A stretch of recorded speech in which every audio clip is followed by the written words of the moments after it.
Alright, it's 4:20 here. And in California, Oregon, and everything else on the Pacific timeline. So if you got one, spark up.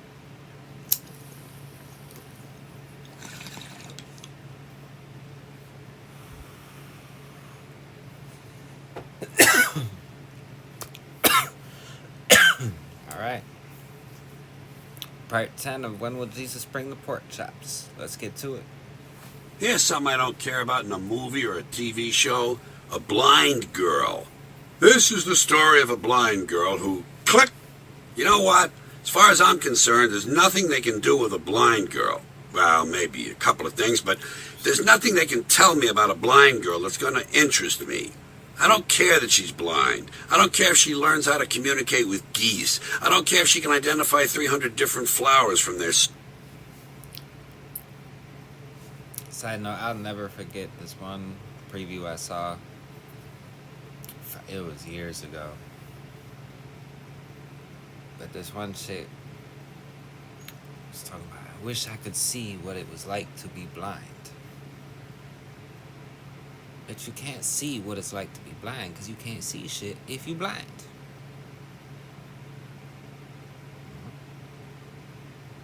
Walk around with a blindfold on. Granted, you don't get, cause I know like a lot of people, whether it's visual issues or hearing issues, I've heard, don't personally know, that some of their other senses are heightened. So she won't have that effect, but walk around with blindfold on, yeah. You'll see real quick. Smells. I really don't care. Does she fuck? Now you're talking. Hello, I'm Fred Ponsaloni III, president of the Fart Retrieval League. We all know that millions of farts are released by Americans each day. But did you know not all of them are free to rejoin the atmosphere? It's true. A small but significant number of farts each day are hopelessly trapped in seat cushions, suspended forever in cotton padding or foam rubber. We're asking you to help rescue these forgotten farts by sending your donations to the Fart Retrieval League. We'll send you a booklet entitled The Facts on Farts. And next time you're in a hotel lobby, do your part. Jump up and down on a seat cushion for several minutes and liberate a few trapped farts. The Noodleman Twins television network proudly presents America's longest-running daytime drama, As the Turd Whirls. A day-to-day chronicle of ordinary people desperately in need of professional intervention and perhaps even cranial surgery. Take a break in your day, as once again we flush the toilet of life. And as blue water fills the bowl, we watch fascinated as the turd whirls. Romantic music is heard as a well-built man approaches a beautiful woman in an upscale bar. Hi, you want to play a game? What kind of game? It's called Count the Man's Balls. Die in a fire, bourgeois scum. We really should get together. I'm an interesting guy. I can take a live cockroach and put it up my nose and pretend it's not there. I also like to do unusual things to small woodland mammals, but not until I pull out all their claws. Otherwise, look out! Lots of screaming from Vinny. I'll bet you never dated a guy like me. Believe me, I'm worth a try. I wouldn't go home. So, there's a show, I want to say it's FX, 1,000 Ways to Die. I remember there was this one episode where there was a couple and then an oddball guy. They were out like camping, drinking in the woods, and all of them were drunk. The couple went to their tent, started doing their thing, and the guy who was, the third wheel, if you will, he found a raccoon, and it swooped up under and ripped something, and didn't end well for him. With you if you had 6 dicks. Come on, I purposely didn't jerk off today just so I could take someone home. You want to compare hard-ons? I'm a woman, trouser stain. So, let me see your heart on. Listen, I can't take the time to explain anatomy to you. I've been waiting all day just to get out of this tight underwear. I'm getting real moist in my groin area. I'd love to take off my clothes and have someone massage me firmly but gently all around my crotch. My female organs are warm and pulsating, and I can smell the sexual fluids and secretions flowing out of me and mingling with my sweat. Now you're talking. Let's go to my house. Okay, but no sex. Understand? Fine by me. But can I at least jerk off? I waited all day. Join us again tomorrow on As the Turd Whirls, as Trent has to decide whether to blow the mailman in exchange for free stamps. Farmers are on government welfare and you pay for it. Good year, bad year. Doesn't matter. They still get money. In a bad year, drought or floods, the crop is poor, incomes drop, farmers can't make their payments, and they need financial help. You pay for it. In a good year, favorable weather, there's a bumper crop. Prices fall, income drops. Farmers can't make their payments, and they need financial help. You pay for it. Either way, farmers win, you lose. Well, I guess we should be grateful. I do want to clarify for that, though. It's typically the bigger farms that get those special treatments. And then you also have some that are paid not to farm. They're deliberately paid to destroy their crops. Which,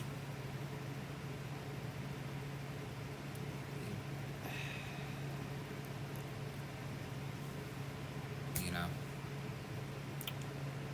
why don't we buy those crops? If the money's going to be spent, see, I've had a theory when it comes to foreign policy, our foreign policy. I forgot who it was. Some international study thing established that it costs about $33 billion a year to end world hunger. We spend $800 billion a year to bomb shit all around the world. There's a big disparity in those numbers. You know. And then there's, like, with my bad. Like I was saying, there's a big disparity in those numbers. That 800 billion to 33 billion.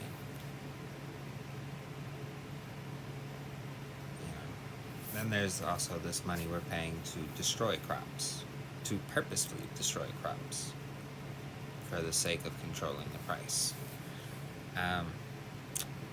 Instead of destroying the crops, we still pay that money to buy the crops. We then take, I don't know, $700 billion off of our military budget. Fund whatever else is needed, because I'm sure some of that $33 billion would that would cost to end world hunger would drop based off of not destroying those crops, because it's crops that can be used. Because I'm sure a lot of that $33 billion goes into the production of it and the distribution. But either way, we finish off that $33 billion. We would still have $657 billion left over, and we will have fed the world.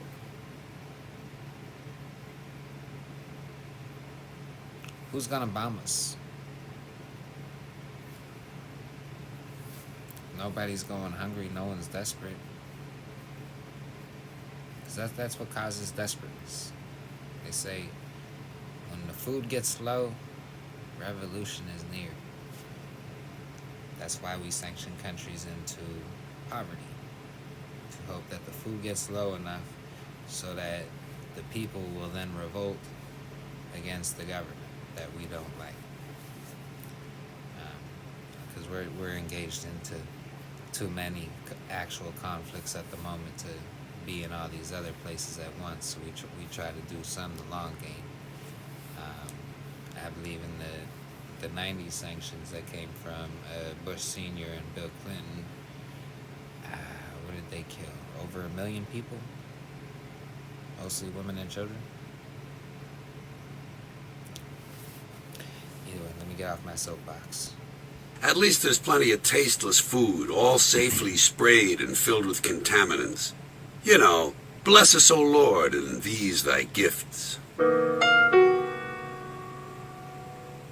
You know what I don't understand? People on the street having casual conversations on a cell phone. Casual stuff. Walking along, just visiting. So how's Ellen? Good. Tell her I said hello. Too casual for me. You know what a cell phone call ought to sound like? Hello, Tony. Tony, my pants are on fire. I'm going to go to the firehouse. What? Take my pants off. Good idea. Thanks. Listen, say hello to Ellen, will you? I gotta go. My bush is catching fire. Now that's a fucking cell phone call. Not this shit. So what are you doing, Joey? Watching TV? Really? I was only guessing. What's on? Oh, I saw that. Try another channel. Yeah, go ahead, I'll wait. Try to find a phone plan that provides more than just free minutes. See if there are any companies that are offering free brains. A phone rings. Hello, philosophy department. Is Jack there? Well, what do we mean when we say Jack? Is there really such an entity? Or is Jack simply a description, a label? There are countless people who call themselves Jack. Can they all be doing so accurately? And by the way, where is this there you speak of? As I listen to you, I experience your voice as a physical sensation within my head. Certainly Jack isn't in there. Wherever your entity called Jack is, it's probably safe to say that that is where he is. At least for the moment. I just would like to speak with Jack. I'm sorry, Jack was killed this morning. Or was he? After all, here we are, talking about him. Is he truly gone? One way of looking at it would be, click! It's no bullshit. An astounding collection of amazing stories from the secret files of Believe It or Else magazine. Read these astonishing facts and feel your fucking brain melt. The sun does not really give off light. It merely appears to give off light because everything around it is so dark. The Belzini tribe of South American Indians will eventually be extinct because they initiate their young by putting them to death at the age of 3. During her entire 64-year reign, Queen Victoria never once went to the bathroom. She said she was holding it in for a more appropriate time.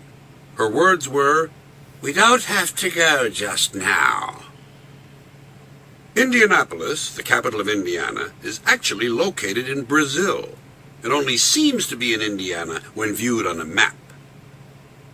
When the Alexander Farkington family moved from Boston to San Diego, they had to leave their dog Peckerhead behind. Miraculously, 2 weeks later, the dog showed up in Key West, Florida. Mistakenly, Peckerhead had taken Interstate 95 south instead of getting on the Massachusetts Turnpike. Contrary to popular belief, Babe Ruth did not call his famous home run shot. He was actually giving the finger to a hot dog vendor who had cheated him out of 12 cents. Incredibly, there was no Hitler. There is no record of any such person. It's true there was a little German man with a small mustache who combed his hair to one side and started World War II. He also killed 6 million Jews, but he was not Hitler. He was in fact a shoemaker named Hank Fleck. A cheetah is actually slower than an armadillo. It only appears to be faster because the armadillo moves so slowly. Unbelievably, a goldfish can kill a gorilla. However, it does require a substantial element of surprise. It's now possible to travel completely around the world without money or credit cards. You must be prepared, however, to walk and swim extremely long distances. A 42-year-old man from Ball Bender, Wyoming, drove a riding lawnmower backward from Vermont to Argentina. The trip put him under such stress that he is now incapable of thought. The pyramids are not really old. They were built in 1943 as a joke by drunken Italian soldiers on leave in Egypt at the time. All photographs of the area taken before that time have been retouched. The sky is not blue. It merely looks that way because blue is the name we have given that color. 2 times 2 is not 4. It is 9. Actually, everything is 9, except 17. 17 is actually 6. Placing a 200-pound pile of cooked garlic, dog shit, and chocolate chips on the doorstep of your newly purchased home will keep your enemies away. However, it will not prevent your This shit's starting to piss me off, but let's get back to it. pile of cooked garlic, dog shit, and chocolate chips on the doorstep of your newly purchased home will keep your enemies away. However, it will not prevent your new neighbors from considering you a family that bears watching. The record for the greatest amount of Jell-O in one location belongs to Lemon Lime, Minnesota, where residents poured 20,000 boxes of Jell-O into a lake and heated it just to claim the title. Most of them are happy with the results. However, some local residents diving in the shallow areas claim to have hit their heads on small pieces of fruit cocktail.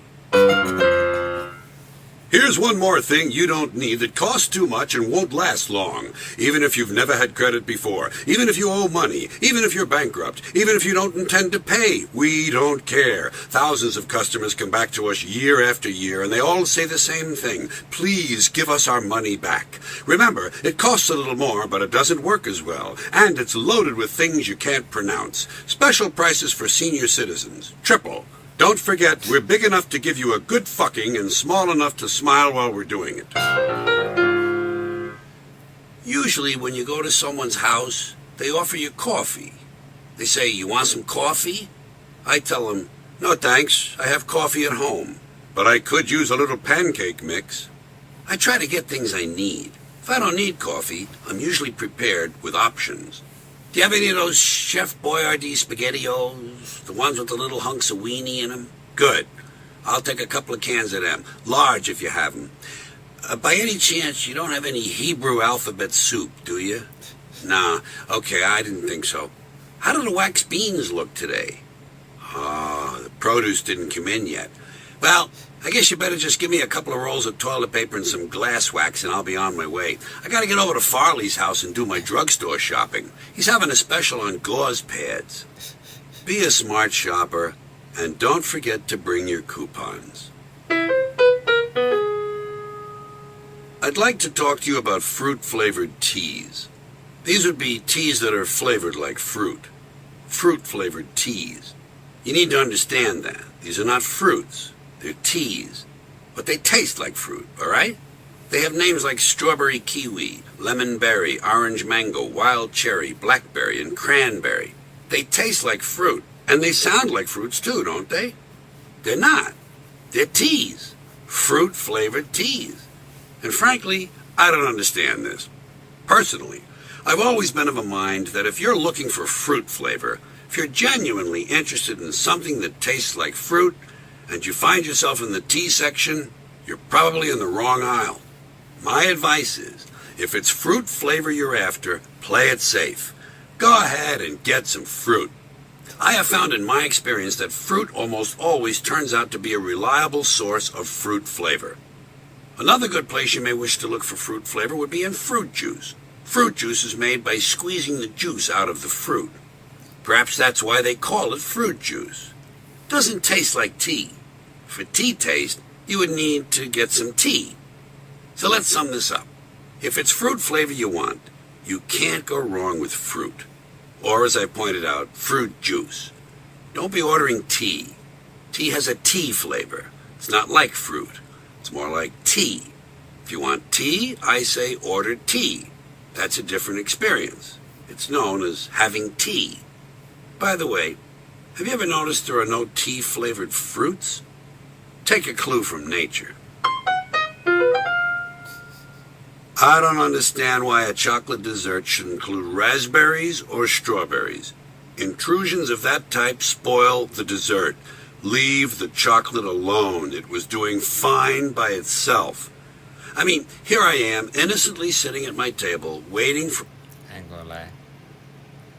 I like chocolate strawberries. a nice chocolate thing with lots of whipped cream and chocolate sauce to arrive, and I find that some asshole in the kitchen has decided to show off by throwing a bunch of strawberries around.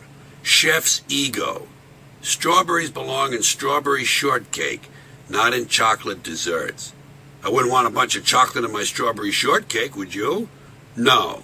Ergo, I don't want strawberries hanging around my chocolate cake. Chocolate cake is called chocolate cake for a reason. It's chocolate. Leave it alone. Put the strawberries in a nice sherbet if you must. Or put them in a bowl by themselves, over there near the raspberries. But please, don't spoil my chocolate. Hey, chef, you want to exercise your ego? Weave the berries into fabric and make a strawberry chef's hat. Be as creative as you want, but stop fucking with my chocolate. P.S. People who dip sweetly tart strawberries into liquefied chocolate, wait for it to cool, and then eat the whole thing ought to be placed in mental institutions. What you should do is this. Drink the chocolate before it cools. Then put the strawberries on your kid's cereal. And while we're at it, folks, nuts have no business in ice cream. Ice cream should be creamy. Nuts interrupt the creamy idea. Chunks of nuts don't belong in ice cream. Put them in a little bowl by themselves. Put them in a candy bar. Stick them up your nose for all I care. But leave my ice cream alone. And in general, please stop fucking with my desserts. Euphemisms and politically correct speech have also infiltrated the food and restaurant businesses. We may as well begin with the inflated job titles, since they seem to be showing up everywhere we visit. In a truly absurd departure from reality, at some point, waiters temporarily became wait persons, as if waiters and waitresses were somehow sexist terms. For a while there, a few of them even became known as waitrons. Oh, George, if you only knew the future. I'm starting to think he did, yeah. He might have been a time traveler.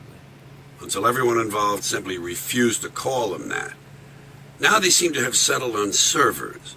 These servers are said to be on the wait staff. Wait staff seems forced, doesn't it? And it goes without saying, no restaurant today would dare allow a cook to cook the food. Instead, the cuisine must be prepared by a chef. An important factor to keep in mind with all of this restaurant and food talk is yuppie pretentiousness. I was in a yuppie joint last year where the cover of the noontime menu, instead of saying menu, actually had the words lunch solutions. There I sat, unaware that I even had problems. And those nice folks were ready to provide solutions. Once again, I feel the need to emphasize that I actually saw this. Every example I offer you on these euphemism topics has been personally observed. And before we get to the food itself, I just want to remind you that you can usually determine a restaurant's price range by noticing how it advertises. If it uses the word cuisine, it'll be expensive. If it mentions food, the prices will be moderate. However, if the word eats is employed, rest assured that any savings you make on the food will be more than offset by high medical expenses. Now, on the subject of food itself, I'm sure you know that certain foods have been altered. And I don't mean genetically, I mean euphemistically. They tried to do it to prunes. The California Prune Board wanted to change the word prunes to dried plums, because research told them that women in their 30s reacted more favorably to the phrase dried plums. California women in their 30s. Does that tell you enough? And the poor prunes were not alone. A long time ago, the same thing happened to garbanzo beans. Apparently, someone thought the word garbanzos sounded too much like a circus act, so they began using the older name, chickpeas. Also at about that time, again for marketing purposes, Chinese gooseberries became kiwi fruit. And since it was obvious feminists would never use an oil derived from rapeseed, we were all introduced to canola oil. And just to round out our meal, the reason Chilean sea bass became so trendy a few years ago was because it was no longer being called Patagonian toothfish. That item needs no comment. And let's not even mention capellini, which became angel hair pasta. Jesus, angel hair. And by the way, who was it that took the perfectly nice word macaroni and started calling it pasta in the first place? That sounds like more of that marketing bullshit. Never underestimate the relentlessness of the marketing people. Because long before we had yuppies, consumer goods had been getting image upgrades from the marketers. For example, seltzer water has variously been known as seltzer, carbonated water, club soda, and finally, enter the yuppies, sparkling water. Sometimes these days the label on the sparkling water says lightly carbonated. Of course, that means they had to find a name for water that wasn't carbonated, and since non-carbonated sounded far too ordinary, the trendier restaurants decided on flat water. There are even a few places that refer to it as still water. It's subtle, but it's clearly a decision that when it comes to beverages, flat may possibly be seen as negative. Never overlook pretentiousness. Pretentiousness is the reason we don't drink water anymore. Instead, we hydrate ourselves. Hey, I'll hydrate myself to that. That's a good spot to start. Yeah, that one had a lot. Part of me wanted to stop it a few more times, but I realized how quickly this would have turned into maybe like an hour-long video. And yeah, I wasn't trying to do y'all like that. But I know we're pretty far in already, so y'all have a nice day. Thanks for watching. Stay blazing.